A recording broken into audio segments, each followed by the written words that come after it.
back to work. Go on. Hey everybody, Gears here, and I'm doing a little more work on the Vibroaxe. In this case, what needs to be done is this central band here that is not taped off needs to be raised up to that surface level. So I'll be laying out a sheet of Ava's epoxy. These sticks that I have under masking tape are just about the same depth as the distance here that it needs to be filled. So I'm going to roller over this to get a nice flat sheet, pull those out of there, roll this guy on, and essentially once that is flat to the surface, the idea is that these are all marked off under the tape, and take a razor blade, kind of just cut the lines at least, if not the ends as well, and then leave that to set so I don't disturb it, or at least I disturb it as little as possible. And then once it's actually fully cured, go and knock each strip out. At that point, a single band has to be wrapped around the middle. All the gunk here can be knocked out, and I can finish off this bottom piece, which should have the same curvature that's there now, which is similar to that up here without any kind of spout at the top. So it'll just be curvature straight to the staff, and that's it. So with that, it's time to get going. This is a two-part Ava's. It does like working with water, but I'm gonna keep it dry for the moment. And probably the best suggestion I got is, since it's a two-parter,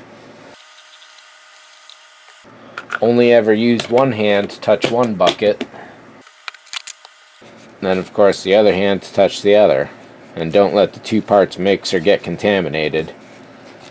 You don't want that.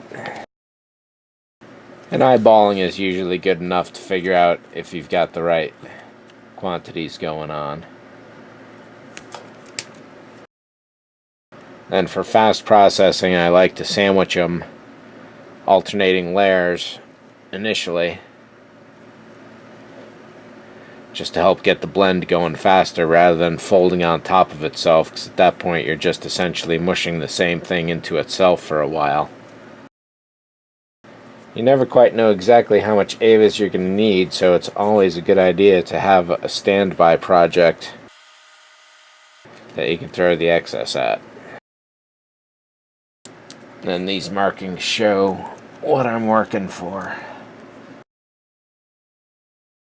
This isn't too bad a guess right here. Totally ripping it up. So that was silly of me. I should have put another piece of wax paper over this to protect, and that would have totally avoided. Because now I gotta try and clean this off, which is not impossible, and it's a lot easier than if this was a wooden or even normal plastic. This is a silicone, and cleaning it off is real nice and easy. As long as you get it while it's wet. Once it dries, you can still get it off, but as you can see here with these older pieces, yep, there we go.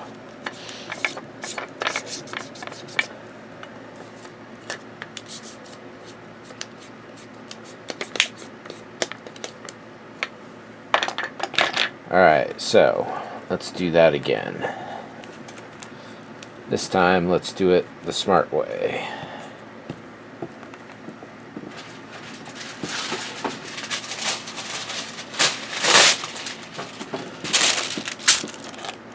Yeah, there we go.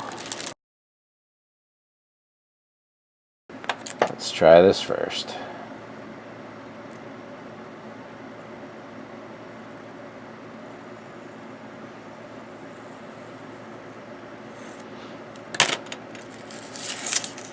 Duh.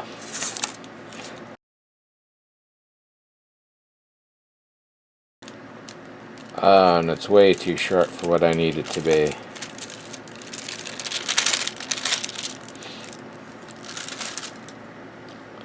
However, clearly the idea works. In fact, let's test it a little better.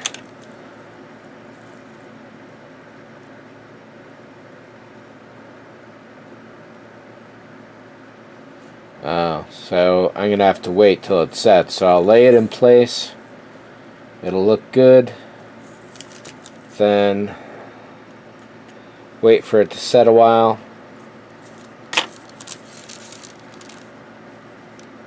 And I clearly need to go thicker. Not by much, just a little. Hey, and it's already trying to stick. I like that.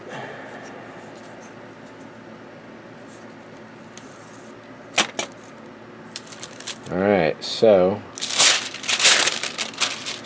instead of doing it the exact width, I need to do it a little bigger than that.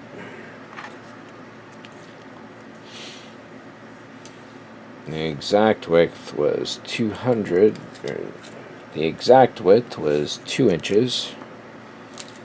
So we'll bring the new one to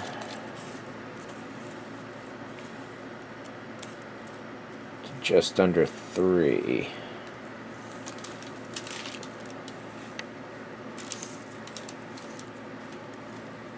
And then I'll slice down each side.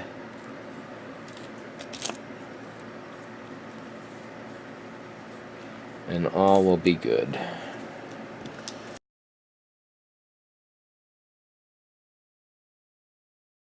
Oh, cut first.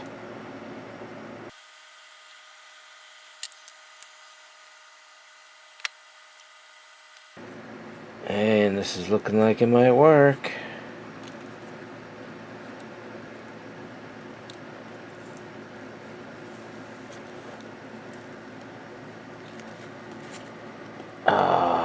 No. It was starting to. I'm really glad I put this tape down here.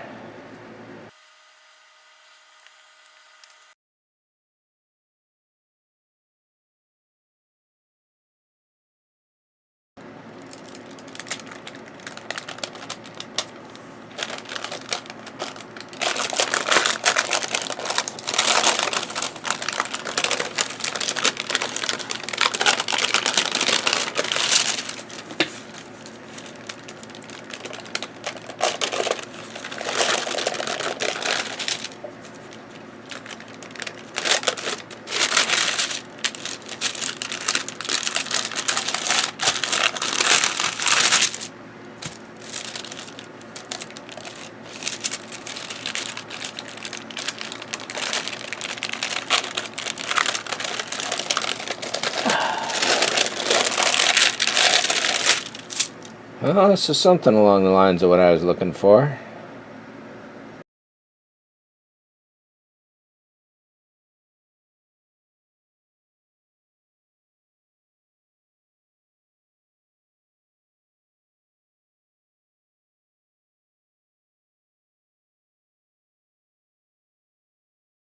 This is looking pretty good so far.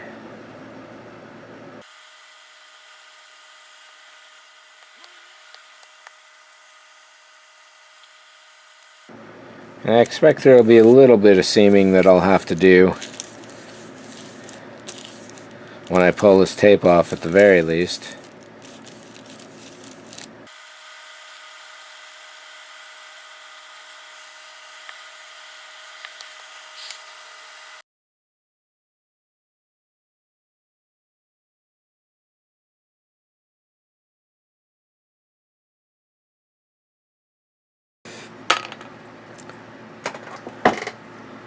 Nice, very nice. Very, very smooth. So now I gotta go and set a timer for, we'll try 30 minutes at first. We'll try a test cut. But I'm expecting probably 2 to 3 hours is going to be the ideal time to come back and cut this. This came out so good. Very happy with it. Let's see if I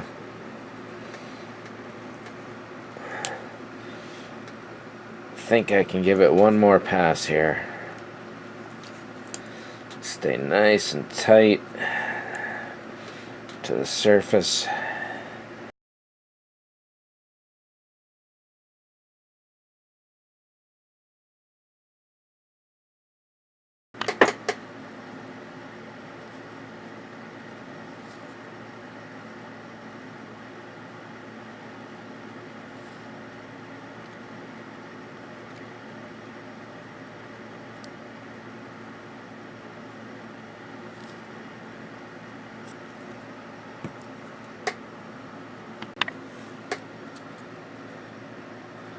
We're still another half hour away from the 40-minute mark, and quite a while away from the 2-hour mark, which is where I'm really figuring things are going to be at. Surface is nice and clean. I'm just kind of going over the plastic here to make sure there isn't any on there. It's a lot easier to get rid of it now than it is later, I'll tell you that. There's a number of things that work in your favor with Ava's epoxy. One big one is water.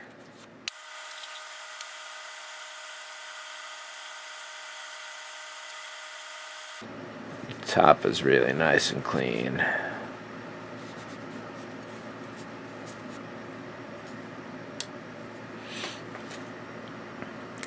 So there's some gouges up here from when I was circling the octagon shape that used to be there, but I'm going to leave them because it is supposed to be a used weapon and a little beat up.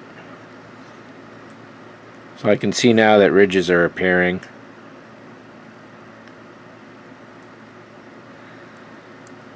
It's almost like seeing through the material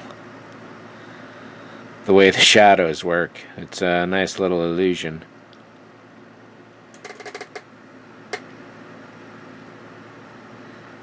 Right? It's almost as if the clay were translucent and you're actually seeing shadow from behind and lightness from in front.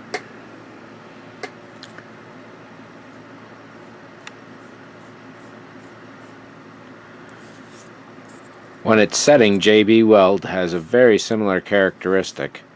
The difference being that you can't lay it out like a clay. It's always a liquid form. So at this point, I don't know that this could be too much smoother. And there's always going to be a fleck of something in the finish. In this case, I'm just seeing a lot of air bubbles and water bubbles. There. So yeah, we'll give it another 20 minutes. I'm really glad I made all those marks. And numbered them too.